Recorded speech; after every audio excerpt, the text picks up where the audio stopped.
Okay, here we go, guys. Again, this is You Mean to Tell Me Mondays. Parental discretion is advised. This is a very potty mouth podcast. Warning, it will open up your mind to new possibilities and things you probably never thought about before. So with that, let me explain a little quickly here. It's on Mondays we do You Mean to Tell Me Monday. So we pick out a bunch of different issues, and if you'd like to hear an issue of what you mean to tell you Monday, go to the Facebook group site at Up and In It, send us your information, send us your question, and we'll make a show out of it. We'll give you a shout out. So let's get into the show. Welcome to another edition of Up and In It. I'm your host, Adrian Babashoff, and if you're new here, welcome as well. And if you're wondering what the show is about, it is entirely dedicated to creating an alternative lifestyle design that improves quality of life for both people and for planet. Exploring alternatives to the daily grind through liberation and independence, moving you from surviving to thriving and living life raw, the way it's meant to be. We got questions, we got things. Broadcasting to you live on this Monday morning, and the background noise is my F-350 mobile studio on our way to work. During the hustle, for those of you who don't know, we have to broadcast whenever we can. In summertime, when we take our mini retirements, is when we're able to use our real studio. So with that, let's get into questions. You mean to tell me that we're equipped with a thing called intuition, and we rarely use it? And a lot of us don't even know about it. We don't exercise it. You guys get that feeling in your gut sometimes about a person or a business deal or something where it's like, man, this just doesn't feel right. And it's amazing. We have this amazing tool. I'll like to tell you guys two stories. One with me is I don't really listen to most information. Everything's contradictory. It's the wave of information. In my book, it's the same thing as voting for a president, hoping that what they're saying is true, that they're going to come through. It's the same thing with information. Eggs are bad for you. Eggs are good for you. Everything keeps fucking changing, and it's hard to know. So what can you rely on? You can rely on your intuition. When you walk into a grocery store, granted, you can look at cheeseburgers and hot dogs and say, ooh, I want that. Don't do that. You got to be smart. Be a grown-up. Look at these vegetables and look at healthy foods and let your eyes, your mouth, your nose, and everything tell you which things to buy.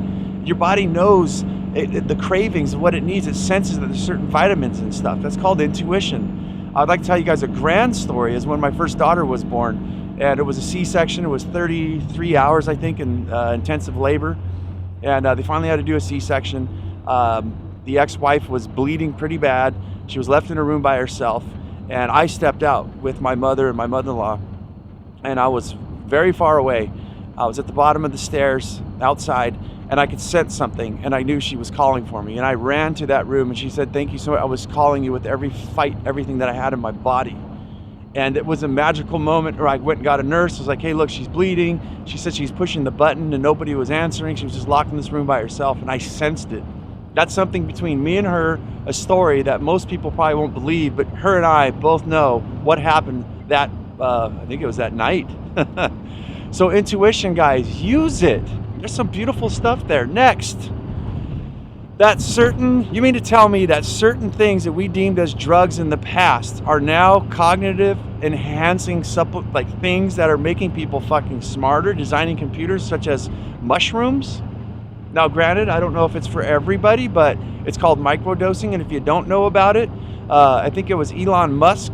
There was a quote, and I don't know if it's real, but he says if your team is not microdosing, you're already going to lose the game. I guess what's happening here is that people take a minuscule amount. It doesn't get you high or anything. It just does something to your brain, as it is said, and makes you focus even 10 times harder on whatever you're doing. So if you're designing some software or something, like, you're in it, man. It's like a super thing, and it might become legal in Colorado, just like marijuana was. And look at what marijuana. People said that it was a drug, that it was a gateway drug to get you all screwed up, and it'll fuck up your life. Now there's people on cancer. I heard some people healing themselves with CBD oil from cancer. I mean, all kinds of different things. CBD oil and marijuana are two different things, by the way, in case you don't know. But if we were wrong about those things, and now, obviously, here in the 2020s, we've got, it's used as a medicine, and it's going worldwide. You mean to tell me Well, I mean to tell you, what else could we possibly have wrong? And that was listening to the information, wasn't it? That was listening to the news, listening to science, listening to whoever was funded. Yes, science can get funded to nudge in a certain situation to make it look like it's good, so you'll buy into it. If you don't think that, you think that's not a possibility, I don't know what to tell you, man. Keep living on the happy rainbow life, and hopefully everything works out for you. But yes, what else are we wrong? The possibilities of what could be next. What could be something great if we stop listening to all the bullshit and actually educate ourselves. All right, next one. We are more preoccupied with funding technology and finding out about other planets instead of worrying about our own fucking planet. Guys, people say we know less about our oceans or the microbiology in our soil. We know less about that than we do. We know more about the moon than we do our even soils. So unless I'm wrong and we have another planet already set up somewhere, the elite have a rocket ship and they're ready to go, I think that we should start worrying about the fucking planet that we live on. And there's some great stuff. You mean to tell me that if Jeff Lawton, a permaculturalist, can green the desert, go look at this man's work. They took an area of desert where there was nothing. It looked like a moonscape. And they took that desert and they show it every year of its progression and turned it into a green oasis of very large scale. There's Willie Smits repairing the jungle using AI. Check out the Facebook group at Up and In It. Check out the Willie Smits post. He's using AI satellite imagery not only to make money, not for him, but for the loggers. If you guys don't understand, loggers are coming in and cutting the jungle down. He's going, okay, great. Why don't you guys continue to cut the jungle down, but continue to cut it in portions. And we'll actually keep growing the jungle for you and let the jungle grow itself so you always stay in business. There's always a jungle to cut down. And then we'll plant these trees so your logging timber mills don't get washed down the river. We'll actually control where the water goes through reforestations and things of that nature. He's got all, and then the indigenous people have a job as well, and they have a place to live. They're not going to have to move. They can still grow their plants, and all the answers are all there, man. We just have to reach out for the right information. Next. I'm enjoying this one way too much. We're too busy with bills. We're too busy with success and all of these things, making money, than to raise our own children. And you mean to tell me that people complain about millennials, people complain about children, oh, they got no common sense. People, and I'll admit, every generation, every decade, if you look, there's more of this fucking you owe me kind of mentality, and I'd say a dumbing down of America. I don't know about other countries, because when I lived in other countries, I was a little kid. But here in America, if you look at it, the progression of the self-entitlement and just the basic dumbing down of Americans it's happening at a faster and faster rate. And why do you guys maybe possibly think that is? I don't know as I say, I try to stay away from absolutes on this show, but it is pretty peculiar that during the 70s was when the stay-at-home mom thing kind of ended and both parents had to work. So both parents are working, trying to make ends meet, trying to keep up their house payments and everything so that they have a home for their kid. But yet when this kid grows up, it's been absent of having somebody in their life to teach them about real world shit. Basically public education, the school teachers and social media. Back then there was no social media, but television programming, radio and things, that's what people aspired, that's what they looked at. That's what they were able to identify with and figure out what is real life. And I say this all the time, public education, guys, yes, it teaches you math, science, how to read, write, and everything, but it teaches you almost nothing about mortgages, debt, how to stay out of debt, entrepreneurship, money management, none of the, how to really cook and clean. I think back then they used to have like wood shop and stuff like that. Then they got rid of all those things. And now we've got these dumbed down kids. And you know what? I feel that it's no one's fault but our own. And our society is only going to get dumber and dumber the more we leave these kids out on their own to just figure shit out. And I do think that it has its place. Let kids figure stuff out. Don't do everything for them, but goddamn, they need sometimes just a little nudge, a little insight on how life could actually be instead of what it should be. Damn, that was good. Next. I'm loving this. Education, which we just talked about, versus war versus the war on drugs. Education, this is Forbes magazine, guys. Forbes, this is 2019, I think, or 2018. We get a federal budget, right? And of that federal budget, 20% of that went to war. Guess how much went to public education? 3%.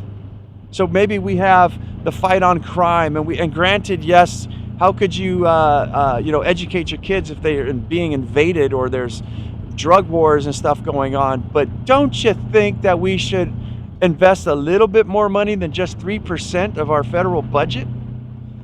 I mean, go out there and look. Again, with information, I don't know what's real and what's not. Like, what are the numbers? Statistics fucking vary all over the place. But if you look in contrast to how much we're in the jail system, all kinds of things, incarceration, pharmaceuticals. Look at how much money and how much thought and energy goes into those things instead of fucking educating the public. Is that not a sign that that certain individuals or enterprises or organizations somewhere want you to be dumbed down? That's why an alternative lifestyle is so fucking important, because we need to take the power in our own hands, and we need to see these questions, these things that I ask, and I think that you should as well. They're all around us. There's so many things that just don't make fucking sense, and it's right there in your face. And that's the scary part about life, is that all these things are there. The writing is on the wall, and even though you went to public education and you learned how to read, you read it, and it still doesn't even bother you. You still don't do anything about it. I did one, I think, on is society brainwashed?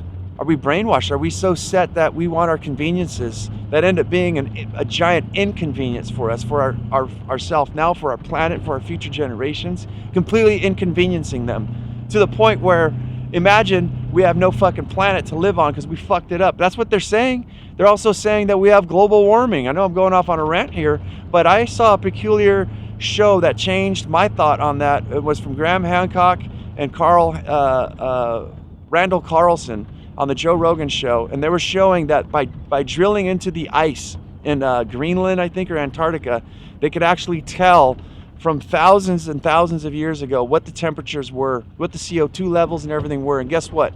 It's like a crosshair, right? Like straight down the center. And what you have is this thing zigzagging, where it goes cold to left, right is very hot. It went really, really cold, really, really hot at times, and then for some reason it just started to stabilize, and then it goes back and forth on these little minor things. It heats up and cools down, it heats up and cools down, has a cycle, and they're almost identical. And right now, they showed on that from the drilling of the ice caps, is that we're warming up, yes, but we're barely even touching the crosshair. We have many, many years to go. And yes, nature will do what it's got to do. We never know if it's just going to shoot over and go super hot, or even go the reverse way and start getting freezing cold. But the point is that I forgot what my point was. Was that information out there that the world's going to end and all this fucking bullshit stuff. Maybe it will, maybe it won't. But there's people like Willie Smits and Jeff Lawton and many, many others doing work that is just, it's the greatest thing I've ever fucking seen. There's ways to repair the planet, and there's people actually doing it instead of talking about it. And that's the way life should be lived, not the way it ought to be lived, or the way we think it should. This is the way life should. I think there's few absolutes in this world, but utilizing permaculture, utilizing technology, utilizing your brain to focus on the right type of things instead of the wrong type of things. And to know that life is not, it's not a race, it's a marathon. There are many things that you can do now that will give back to yourself, let alone nature, your children, your community, society, and everything. Wonderful, great things. There's people already out there doing it, and I hope that I'm aspiring to be one of them, to share messages like this, to brighten up your day and know that, hey, there is ways to repair our future and to repair the present, the immediate felt moment of this experience right here, right now. That's what the show is all about, and that's the end of the show, guys. So go check it out on YouTube. It's all up and in it. Check out Instagram, TikTok, Apple iTunes, Spotify, Facebook, all of that stuff there. And as I always say, guys, go out there and have yourself a near-life experience. Do not lose your muchness. Carry on the fire. Human up. Live it, love it, own it, and bone that shit.